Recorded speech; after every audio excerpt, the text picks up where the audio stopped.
மனசுல தோஷம் வந்தா அதுக்கு பிராயஷ்சித்தம் இல்லை. அவர்களுடைய மனங்கள்லாம் நன்றாக ஆயிடுமா அம்பாளுடைய சரித்திரம் காட்டா.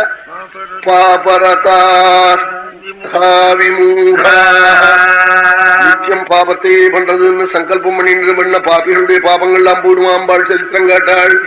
விமூடாக பரமமூடர்கள். ஆமா, ஒன்னும் மூணும் அப்படிப்பட்ட பசங்கள்லாம் அம்பாளுடைய அனுகிரகத்துல கணக்குல 100க்கு 110 மார்க் வாங்குவாங்க.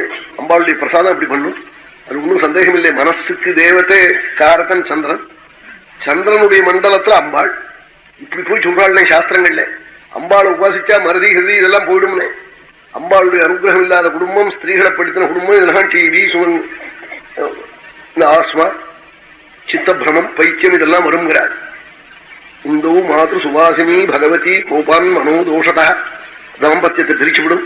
இதெல்லாம் ஏற்படும். சந்திரன் ஜாதகத்துல கெட்டு போயிருந்தா சுமங்கலி கோபம் இருக்கும், அம்பாளுடைய அனுகிரக குறைச்சல் இருக்கும், தாயாருடைய சாபம் இருக்கும். அந்த குடும்பங்கள்லாம் கரையேறணும்னா அம்பாளுடைய அனுகிரகத்தாலதான் கரையேறணும், க்ஷேமத்தை அடையணும்.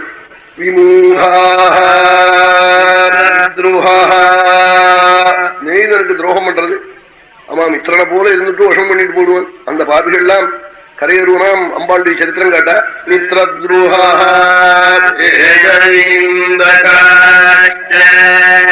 வேதத்தை பத்தி தூஷிக்கிறது, இதெல்லாம் எழுதி வச்சது சூழ்ச்சி, இப்படி எல்லாம் சொல்றான் பாருங்க. அவன்லாம் கரையேறி விடுவான் காட்டா.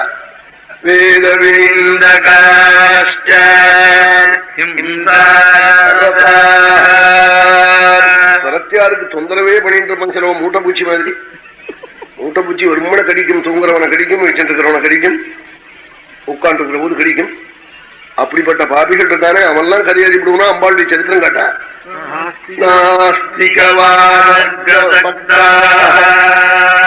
பரலோகம் இல்லே, சாஸ்திரம் இல்லே, லோகாந்தரம் இல்லே, ஜென்மாந்தரம் இல்லேன்னு இப்படி பேசின பசங்கள் இருக்கானே அவன்லாம் கரையேறி போடுவனாம் அம்பாளுடைய சரித்திரம் காட்டா. இது ஒரு பெரிய யஜ்ஞம்ங்கிறாள்.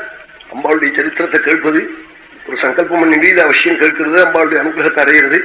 அப்படி கேட்டுட்டா கலு புனந்தி பாகவதம் புராணம் பரதர்பரம் தர்மார்த்தகாமமோட்சாணாம் உத்தமம் சாதனம் மதம் மது பாகவதம் தேவ்யா. மகிமையை பிரதிபாதனம் பண்றது தேவி பாகவத சரித்திரத்தை கேட்கணும் நாள். கேட்டா இது என்ன பண்ணும் நாள்? தர்மம் அர்த்தம் காமம் மோட்சம் எல்லாத்தையும் சாதிச்சு கொடுத்துடுவான் இந்த சிரவணமே. என்னைக்கோ ஒரு க்ஷேமத்தை அழிச்சு விடும். இன்னைக்கு தர்மார்த்த காமங்களை வாரி அழைக்கும், மோட்சத்தை கொடுக்க வேண்டிய சந்தர்ப்பத்துல கொடுக்கவும் கொடுத்து விடும். ஞானவாசிஷ்டத்துல சொன்னார், 2 சிஷ்யன் போய் ஒரு துறவியை பெரியவாளை போல இருக்கிறவாளை மௌனவர்த்தம் வச்சுட்டு இருந்தவாள்கிட்ட போய் எனக்கு எப்போ மோட்சம்னு காட்டான். இப்படி கைய காட்டினார், ஓன்னு அழுதாரவன். இன்னொருத்தன் காட்டான், அரச மரத்தடியில் உட்காந்து இருந்தார், மேல கைய காட்டினார். அவன் சிரிச்சுன்னு ஓடி போயிட்டான். என்ன புரியலையே, இப்படி கைய காட்டி அப்படி கைய காட்டினான், என்ன புரியும், என்ன புரியலையே.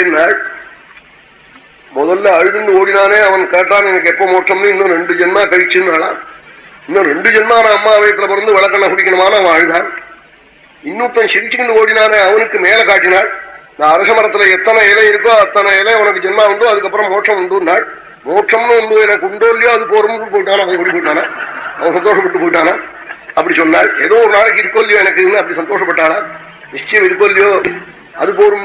இன்னும் 2 ஜென்மா எடுக்கணுமான்னு பயந்தானா. அப்படி 150 மைல் நடந்து வந்தவன் எத்தனை மைல் இருக்குன்னு கேட்டா. இன்னும் 2 மைல் இருக்கு, 148 மைல் வந்துட்டேன்னா. அந்த 2 மைல்னு சொன்ன போது 148 மைல் நடந்த சிரமம் அவனை அப்படியே அமுக்கும். இந்த 2 மைல்னதே அவன் நடுங்குவன். நீங்க போங்கோ தெரியும், கிராமம் கிட்டக்க இருக்குன்னு தான் கவலை இல்லை. இந்த 2 மைல்னா அவனுக்கு நடந்து வந்த சிரமம் அப்பதான் தெரியும். இன்னும் 2 மைல் நடக்கணுமான்னு. அது மாதிரி சாம்சாரிகமான தாபம் 2 விரலை காட்டினதே அவன் ஹோன்னு கதறிவிட்டான்னு சொன்னாள். இன்னும் 2 ஜென்மா எடுத்தாகணுமா, என்னவா எடுப்பேன்னு சொன்னாள்.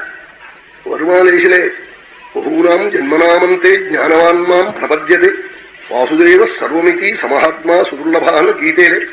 துறவியா ஆயிட முடியுமா? சந்நியாச கோட்டி ஜென்மசுன்னாள்.